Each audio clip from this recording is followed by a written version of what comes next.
Bonjour, me voilà encore, toujours concernant votre programme de géométrie. Ce qu'on va faire dans cette séquence, on va essayer donc d'apprendre à appliquer certaines formules concernant des distances, des surfaces. Donc vous aurez à les appliquer dans des situations bien précises, dans des exercices de géométrie.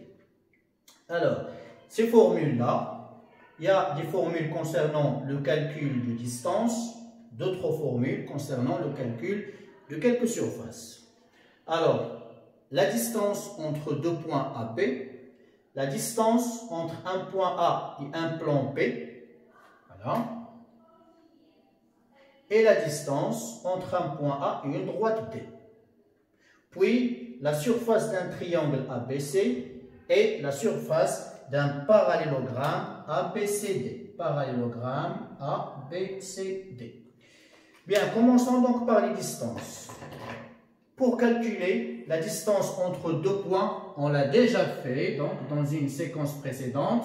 Pour calculer la distance se trouvant entre deux points A et B, je rappelle que l'espace est toujours muni d'un repère orthonormé direct.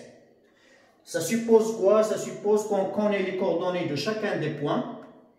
Pour appliquer la formule, je le dis encore, qu'on connaît déjà, à savoir, donc, c'est la racine de xb moins xa au carré plus yb moins ya au carré plus zb moins za au carré. C'est la formule qu'on connaît déjà, c'est la formule qu'on montre grâce à partir d'une norme. Donc ça provient de la formule d'une norme. Il faut savoir donc l'appliquer. Puis on passe à la distance entre un point et un plan. Donc la distance entre un point et un plan ayant par exemple mon plan P. Voilà. Et ayant un point de l'espace. Alors, si notre but est de calculer cette distance-là, la distance qui sépare le point du plan, c'est un peu la distance entre le point A et sa projection orthogonale, parce qu'il faut d'abord la définir. Ça veut dire quoi? Une distance entre un point et un plan. Si par exemple j'ai mon plan ici, et j'ai le point A ici, alors il y a plusieurs distances qui vont mener vers le plan, mais celle qu'on va appeler distance du point A au plan P, c'est la distance entre A et sa projection orthogonale H.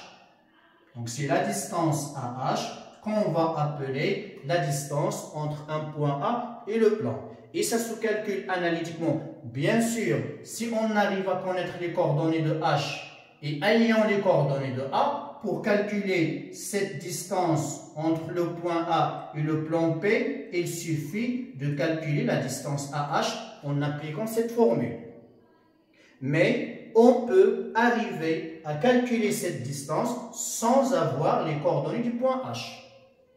Et cela demande quoi? Ça demande qu'on ait les coordonnées du point A et une équation cartésienne du plan P. Si on a ces deux données, on peut calculer cette distance en utilisant la formule, une valeur absolue, donc c'est une formule montrée en cours, sur une racine. Alors, la valeur absolue, on utilise donc pour un peu mémoriser la formule, l'expression de l'équation cartésienne du plan, voilà, mais bien sûr en remplaçant les inconnus, les variables, le x, le y, le z, par l'abscisse du point A, l'ordonnée du point A et la cote du point A. Le point A à partir duquel on calcule la distance. Et quand on va diviser par quoi? On va diviser par la norme du vecteur normal, ABC. Donc A au carré plus B au carré plus C au carré. Donc, c'est la formule qui va nous aider à calculer cette distance sans avoir à déterminer les coordonnées du projeté orthogonal de A sur le plan P. Bien. Donc, c'est bien simple. ayant ces coordonnées et cette équation cartésienne, on arrivera facilement à calculer cette distance. Puis, la deuxième distance, c'est la distance qui va séparer un point et une droite. Il faut d'abord la définir. Donc, ayant une certaine droite D, par exemple, et ayant un point de l'espace, il y a plusieurs chemins qui vont mener vers la droite. Il y a plusieurs distances possibles. Mais celle qu'on va appeler la distance de A à D, c'est la distance qui va lier A et sa projection orthogonale H. Et c'est la plus petite distance existant entre A et la droite. C'est tout à fait la même chose pour le plan. AH est la plus petite distance qui peut mener de A vers le plan P. Donc, cette distance-là, la distance entre A et la droite D, encore une fois, c'est la distance AH. Et si on connaît encore H, et ayant les coordonnées de A, on peut facilement calculer cette distance en utilisant toujours cette formule.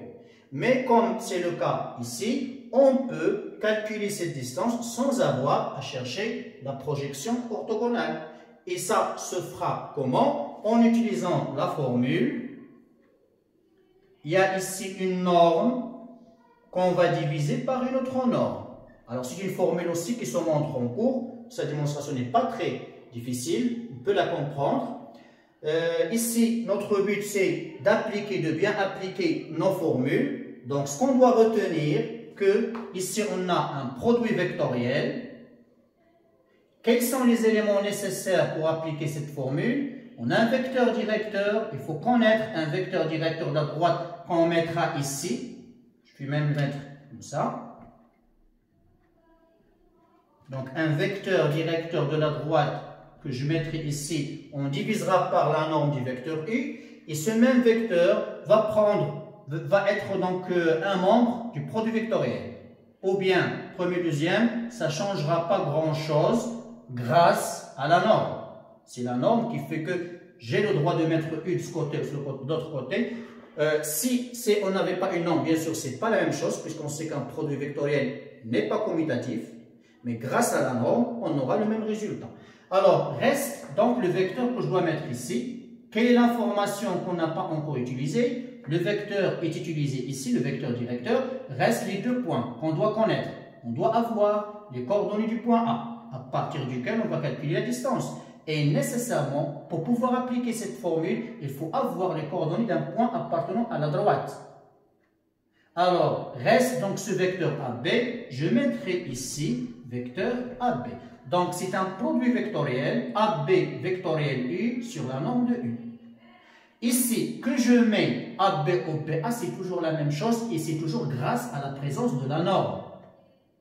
Donc, je peux disposer mes vecteurs comme je veux. Je peux mettre U ici, AB ici, ou bien mettre BA, ça ne pose aucun problème et c'est grâce à la présence de la norme. Je répète, pour pouvoir utiliser cette formule, on doit avoir les coordonnées d'un vecteur directeur de la droite, les coordonnées du point à partir duquel on va calculer la distance, et les coordonnées d'un point B appartenant à la droite. Et tout ça, c'est pour calculer la distance qui sépare le point A à la droite, et c'est la distance qui lie A avec sa projection orthogonale. Donc, c'est cette distance-là. Voilà, donc concernant les trois distances. Distance entre deux points, distance entre un point et un plan, distance entre un point et une droite. Passons maintenant aux surfaces.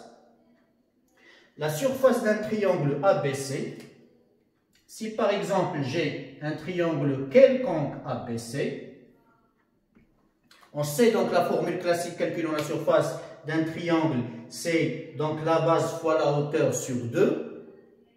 Alors, grâce à cette formule, on arrivera donc à la formule qu'on va utiliser ici. Donc, on peut montrer facilement que cette surface-là va se calculer en utilisant la formule. C'est 1/2 la norme de... Alors là, on a le droit ou bien AB vectoriel à C.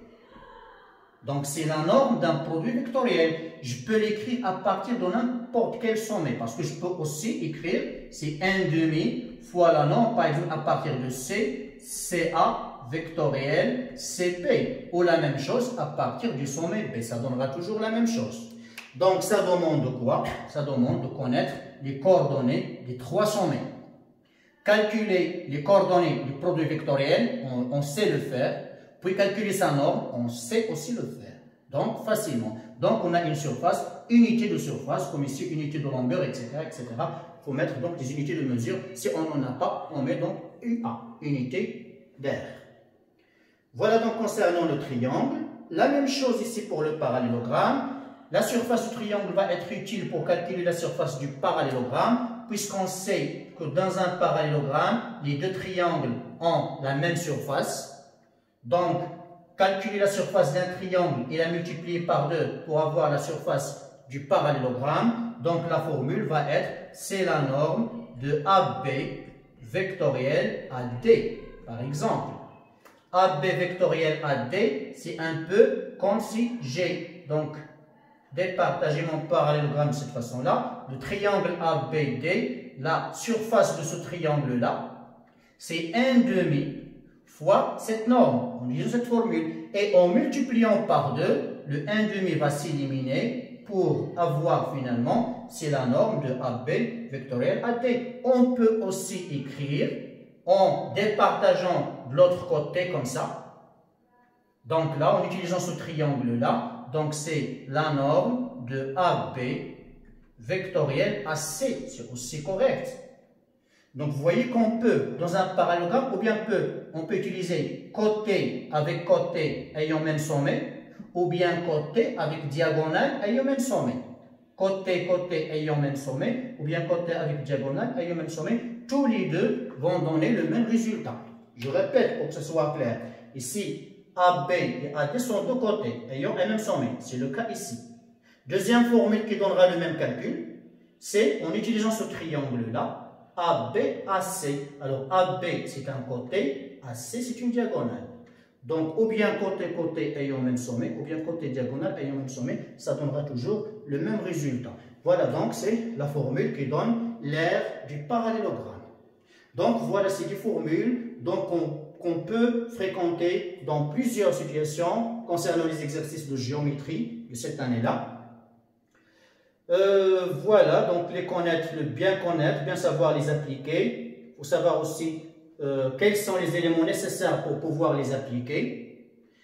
Et on va donc finir cette séquence en parlant de la chose suivante. Une application de tout ça.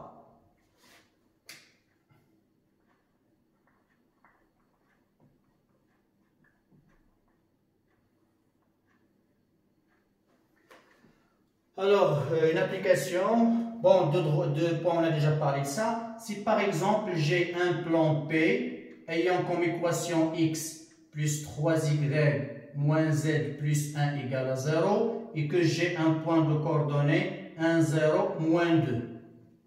Si on me demande de calculer la distance du point A au plan P, alors là, en utilisant cette formule, donc c'est la valeur absolue sur la racine. Donc, la valeur absolue sur la racine. Donc, ici, j'utilise l'expression de l'équation cartésienne en remplaçant x, y et z par les coordonnées de A. Donc, je vais remplacer x par 1, plus 3 fois y, je vais remplacer y par 0, moins z, je vais remplacer z par moins 2, plus 1. Les coefficients, ici dans la racine, on a les coefficients au carré. A, c'est 1. B, c'est 3. C, c'est moins 1. Voilà. Donc, je répète. Ici, dans cette expression qu'on a ici, on a remplacé x, y, z par les coordonnées de A. On a mis 1 ici, on a mis 1 ici, 0 ici, moins 2 ici. Alors, ça donnera quoi finalement? C'est la valeur absolue, 1 plus 2 plus 1, puisqu'ici on a 0, sur la racine de 1 au carré, plus 9 plus 1, alors c'est 4 sur racine de 11, c'est-à-dire 4, racine de 11 c'est 11. Et voilà, on a la distance entre ce point et ce plan. C'est l'application de cette formule-là. Aussi, si on essaie d'appliquer l'autre formule,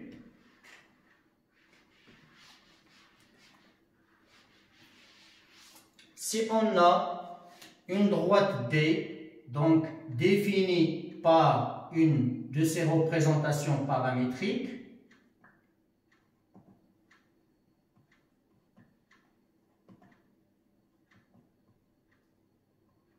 par exemple, et j'ai un point E de coordonnées 1, 0, 1. Et que notre but est de calculer la distance entre le point E et la droite D. Alors, pour utiliser cette formule-là, on a besoin d'un vecteur directeur de la droite, on a besoin d'un point de la droite, et on a besoin des coordonnées de E, on les a. Un vecteur directeur de la droite et un point de la droite, on peut les avoir à partir de cette représentation paramétrique. Déjà, je vais écrire par exemple un certain point A de coordonnées. Alors en donnant à T0, c'est 1, 3, moins 1. Ça appartient à la droite D. C'est en remplaçant T par 0. Et puis, un vecteur directeur de cette droite, on prend les coefficients du paramètre T. C'est 1, 2, 1. Ça, c'est un vecteur directeur de la droite. Donc, pour appliquer la formule, on va écrire la distance entre A et la droite D. Donc, c'est la norme de le produit vectoriel entre quoi? Entre ce vecteur U et A, E, voilà. Donc, un point de la droite et le point à partir duquel on va calculer la distance, voilà, qu'on va diviser par la norme du vecteur directeur. Donc, pour faire ce calcul-là, on doit d'abord calculer ce produit vectoriel. Lorsqu'on va calculer ce produit vectoriel, on va déduire sa norme. Donc, pour calculer ce produit vectoriel, on doit donc disposer de ces coordonnées, chose qu'on va essayer de faire ici. Donc, on va d'abord déterminer les coordonnées pour pouvoir exécuter le calcul. Donc, voilà, mon point A, les coordonnées c'est 1, c'est 3, c'est moins 1, et mon point ici, donc ça implique que le vecteur AE aura pour coordonnées, donc c'est 1 moins 1, c'est 0, 0 moins 3, et puis 1 moins 1, c'est 2. Voilà, ça, c'est le vecteur AE. Et déjà, on a le vecteur U directeur de la droite, c'est 1, 2, 1. Donc, calculons ce produit vectoriel, AE vectoriel U, c'est donc le premier déterminant en éliminant les abscisses, c'est moins 3, 2, 2, 1 fois I,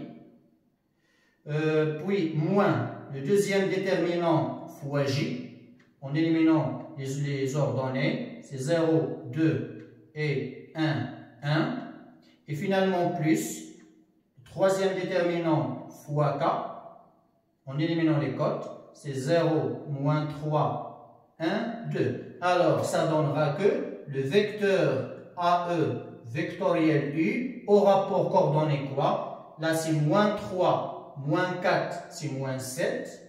Ici, c'est 0, moins 2, c'est moins 2 avec moins, c'est 2. Et là, c'est 0 plus 3, c'est 3. Donc, voilà les coordonnées de notre vecteur. Donc, grâce donc, aux coordonnées du vecteur, comment maintenant on va appliquer notre formule? Eh bien, elle va s'appliquer de la façon suivante. La distance entre le point E et la droite D, c'est la norme du produit vectoriel. La norme de ce vecteur, c'est la racine donc de moins 7 au carré plus 2 au carré plus 3 au carré, c'est 9.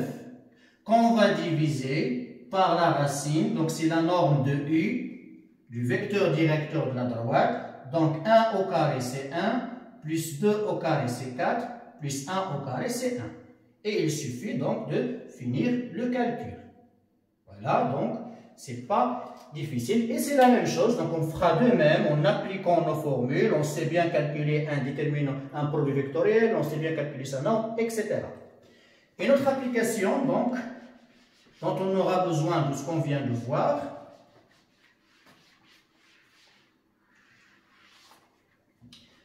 si, par exemple, on considère un tétraèdre, considérons un tétraèdre, par exemple, comme ça, mon tétraèdre, voilà, un peu, et là, voilà, et voilà, donc j'ai ici A, B, C et D. Là, j'ai mon tétraèdre. Alors, supposons qu'on connaît tous les coordonnées. On connaît les coordonnées de A, de B, de C et D, aucun problème. Si on nous demande de calculer le volume de ce tétraèdre, donc pour calculer le volume de ce tétraèdre, calculer le volume de ABCD. Voilà, du tétraèdre